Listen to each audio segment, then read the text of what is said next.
Hello students. तो हम कृतिका का तीसरा पार्ट साना साना हाथ जोड़ी पढ़ रहे थे।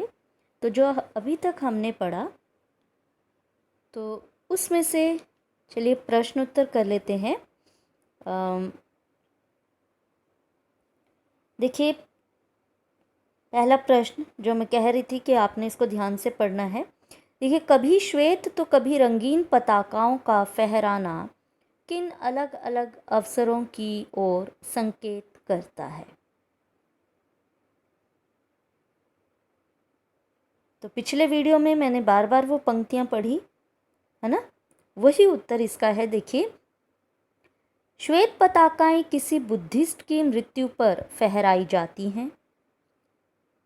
किसी बुद्धिस्ट की मृत्यु हो जाए तो उसकी आत्मा की शांति के लिए नगर से बाहर किसी वीरान स्थान पर मंत्र लिखी 108 पताकाएं फहराई जाती हैं। ध्यान रखना है आपने, सफ़ेद पताकाएं जो होती हैं वो वीरान स्थान पर मंत्र लिखी होती हैं, मंत्र लिखा होता है उनके ऊपर। 108 पताकाएं फहराई जाती हैं जिन्हें उतारा नहीं जाता, वे धीरे धीरे अपने आप नष्ट हो जाती हैं।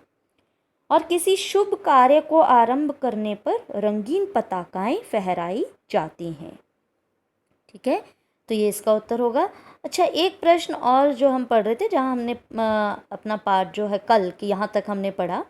तो देखिए, लॉन्ग स्टॉक में घूमते हुए चक्र को देखकर लेखिका को पूरे भारत की आत्मा एक सी क्यों दिखाई दी।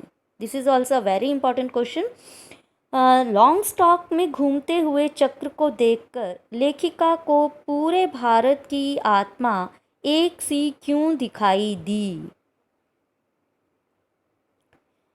देखिए, तो इसका सही उत्तर आप किस तरह से लिखेंगे कि लॉन्ग स्टॉक में घूमते हुए चक्र को देखकर लेखिका ने उसके बारे में पूछा तो पता चला कि यह धर्म चक्र है। बताया था ना जितेन नार्गे ने, यह धर्म चक्र है, इसे घुमाने पर सारे पाप धुल जाते हैं।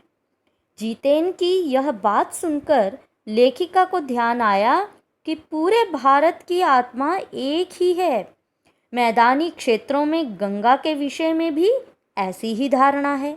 उसे लगा कि पूरे भारत की आत्मा एक सी है। सारी वैज्ञानिक प्रगति के बावजूद उनकी आस्थाएं, विश्वास, अंधविश्वास और पाप पुण्य की अवधारणाएं एक सी हैं। ठीक है, तो चलिए आगे बढ़ते हैं। अब ये देखिए, ये लास्ट ही था, है ना, ये जो हम बता रहे थे अभी, ये सारा वही उत्तर बोला मैंने। चलिए अब वो आगे बढ़ते हैं। देखिए, ओहो, रफ्ता रफ्ता, रफ्ता रफ्ता यानी रफ्ता रफ्ता हम ऊंचाई की ओर बढ़ने लगे, यानी धीरे धीरे। ठीक है, रफ्ता रफ्ता यानी धीरे धीरे हम ऊंचाई की ओर बढ़ने लगे। बिल्कुल, क्योंकि आप पहाड़ी इलाकों में जा रहे हैं तो पहाड़ ऊंचाई की तरफ, तो ऊंचाई की तरफ ही बढ़ेंगे, है ना।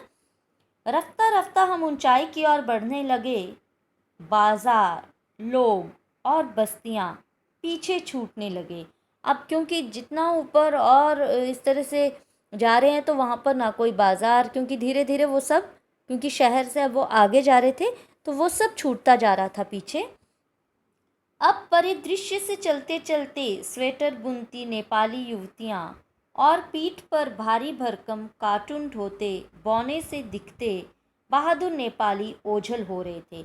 अब क्या था, अब जो ये सब दिख रहा था उनको दृश्य कौन सा, कि स्वेटर बुनती हुई नेपाली युवतियाँ दिख रही थी, पीठ पर भारी भरकम कार्टून उठाए हुए, है ना, मजदूरों ने, वो दिख रहे थे। तो वो बौने से दिखने लगे थे, क्यों, क्योंकि वो ऊंचाई पर थे अब, है ना, और ऊंचे चलते जा रहे थे, तो अब उनको वो बौने से दिखते बहादुर नेपाली ओझल हो रहे थे।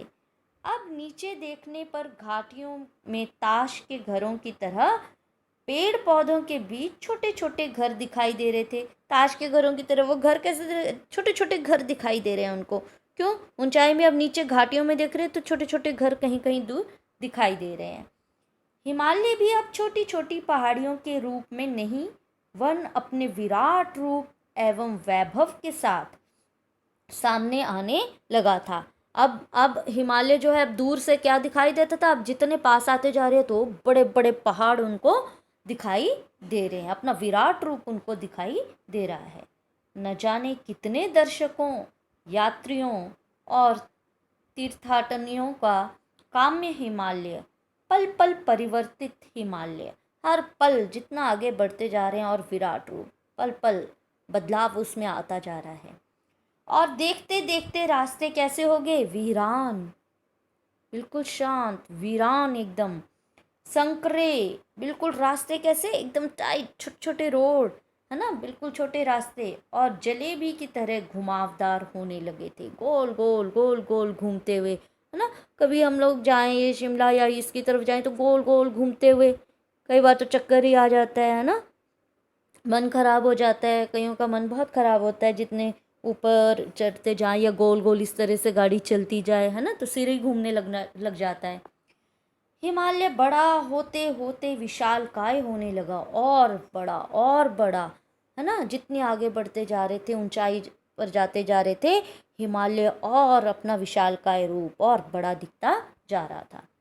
घटाएं गहराती गहराती पाताल नापने लगी, वादियाँ चौड़ी होने लगी, है ना, जो वादियाँ घाटियाँ उनको दिखाई दे, वो तो बड़े हो रहे हैं, रास्ते तो छोटे छोटे से थे, और हिमालय बड़ा बड़ा दिखाई दे रहा है ना, और वीरान रास्ते एकदम एकांत शांत।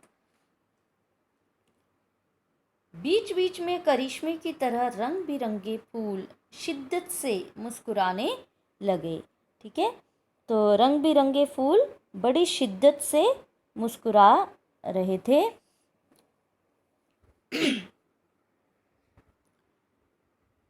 आगे तो यहाँ शिद्दत का मतलब देख ही लो आप, शिद्दत यानी तीव्रता, प्रबलता, अधिकता, है ना।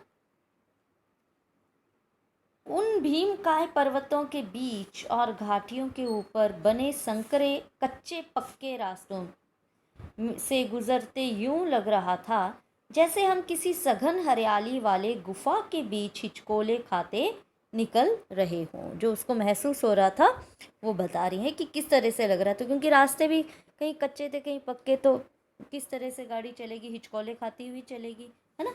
तो जिस तरह से आप ये देख रहे हैं, देखो किस तरह से ये हिमालय, है ना, देखो नदी, निर्मल जलधाराएं यहाँ पर दिखाई देंगी, जितने पहाड़ों की तरफ जाएंगे पानी एकदम साफ, है ना। इस बिखरी असीम सुंदरता का मन पर यह प्रभाव पड़ा कि सभी सैलानी झूम झूम कर गाने लगे, ठीक है। तो इतना सौंदर्य उनको दिखाई दिया, इतना सुंदर उनको लगा ये नज़ारा कि जितने सैलानी थे, यानी जितने उस गाड़ी में बैठे हुए थे, बाकी भी कोई अकेले मधु कांकरिया या लेखिका नहीं थी, उनके साथ और भी थे जो बैठे हुए थे, वो सारे झूम झूम कर गाने लगे। और गाना भी क्या गा रहे थे, सुहाना सफ़र और ये मौसम हसीन, ठीक है। तो ये गाना है और वो गाते हुए आनंद ले रहे थे। पर मैं मौन थी, लेखिका कह रही है, सब गा रहे थे पर मैं मौन, बिल्कुल चुपचाप, न जाने वो क्या सोच रही थी। किसी ऋषि की तरह शांति थी, जैसे ऋषि मुनि बिल्कुल शांत, है ना, तो वैसे बिल्कुल शांति थी। मैं चाहती थी कि सारे परिदृश्य को अपने भीतर भर लूं, जितना कुछ ये देख रही हूँ मैं सब मेरे अंदर समा जाए भी, इतना आनंद उसको आ रहा था। पर मेरे भीतर कुछ बूंद बूंद पिघलने लगा था। जीप की खिड़की से मुंडकी, मुंडकी यानी गर्दन, सिर बाहर निकाल निकाल मैं कभी आसमान को छूते पर्वतों के शिखर देखती, तो कभी ऊपर से दूध की धार की तरह झरझर गिरते जलप्रपातों को देखती। जलप्रपात, झरने, है ना, कितने सुंदर लगते हैं, वो निर्मल जलधारा एकदम बहती हुई, झरझर बहते झरने, है ना, और ठंडी हवाएं कैसे चलती हैं वहाँ पर, आनंद आ जाता है, अपूर्व शांति, है ना, आनंद।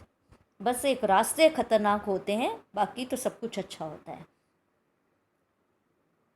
तो कभी नीचे चिकने चिकने गुलाबी पत्थरों के बीच इठला इठला कर बहती चांदी की तरह कौंध मारती बनी ठनी तिस्ता नदी को, तो वहाँ की तिस्ता नदी है जिसको वो देख रही है कि कैसे बड़े बड़े पत्थरों के बीच, तो पत्थर भी चिकने हो गए हैं, है ना, पानी बह बह कर वो पत्थर भी चिकने हो गए हैं, गुलाबी चिकने से दिख रहे हैं, तो वो किस तरह से इठला इठला कर वो नदी चल रही है। कौन सी? तीस्ता नदी। सिलीगुड़ी से ही हमारे साथ थी यह तीस्ता नदी। मतलब जब वो चल रहे थे तो सिलीगुड़ी से अब तक जो वो जहाँ पहुँचे तो वहाँ तब से वो किनारे किनारे पे एक तरफ नदी बह रही है, एक तरफ वो सफ़र कर रहे हैं। पर यहाँ उसका सौंदर्य पराकाष्ठा पर था। इतनी खूबसूरत नदी मैंने पहली बार देखी थी। मैं रोमांचित थी, पुलकित थी, चिड़िया के पंखों की तरह हल्की थी। उस नदी को देख रहे हैं वो, वहाँ पर उसे इतना अच्छा लगता है कि वहाँ पर वो कुछ देर बैठना चाहती है। इतने खूबसूरत वो नज़ारा है, बहते हुए झरने रास्ते में, फिर वो बहती हुई नदी, है ना, और पत्थरों के बीच में बहती हुई नदी कितनी खूबसूरत लगती है। ठीक है, तो आज हम इतना ही पढ़ेंगे। ठीक है, आज तक आपने क्या करना है, जितना हमने पढ़ा है उतना पढ़ने के बाद प्रश्न निर्माण करने हैं। ठीक है, तो कल फिर मैं आपको फिर कोई ना कोई प्रश्न पूछूंगी। तब तक के लिए अगले वीडियो में मिलते हैं। Till then bye and thank you.